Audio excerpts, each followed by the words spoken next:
মামানা ফিস্টি করছে।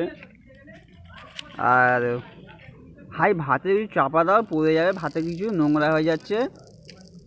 মামানা এই যে ভাতে নোংরা যাচ্ছে, দেখো সবাই দেখো ভাতে নোংরা হয়ে যাচ্ছে। কি ফিস্টি হচ্ছে, আমরা কি খাবো? আমরা খাবো নি, এ ভাত খাবো নি, তরকারিটাই শুধু খাবো। ওই যে কি কেলা কচু শাক আর ওই কুলপি শাক। আচ্ছা, গায়ে রক্ত হবে, ওটা খাবো, ভাত খাবো নি আমরা। ভাতে নোংরা দেখো, সব নোংরা নোংরা হয়ে গেছে। আসছে, চাপাটা দিয়ে দাও, চাপাটা দাও, ভাতের চাপাটা দাও। চাপা দিয়ে দিয়েছে, সব উঠে গেছে। আর ওই দেখি তরকারিটা কতদূর দেখি, টাইম নেই বেশি, এবার চলে যেতে হবে, তাড়াতাড়ি খেয়ে বেরিয়ে যেতে হবে তো নাকি? হ্যাঁ মামা ফিরে যেতে হবে।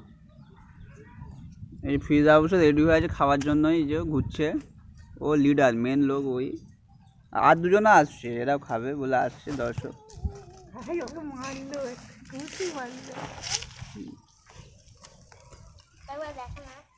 চুলোটা ধরছে না, হাওয়া দিচ্ছে তো, এই যে দুজনেই ফুঁক দিচ্ছে, কিন্তু আমি কালা হয়ে যাচ্ছি ধোঁয়ার সামনে বসে, কালো হয়ে যাচ্ছি। ওই তরকারিটা দেখি একবার কদ্দূর কি দেখি, একবার আটাটা কোথা। এই তো হয়ে এসছে, তো তরকারি হয়ে এসছে, শুধু নিম পাতাটা ফুটতে বাকি আছে। ওটা নিম পাতা নাকি রে? তাহলে ও কুলপি শাক। ঠিক আছে, চাপা দিয়ে দাও, হু করে হয়ে।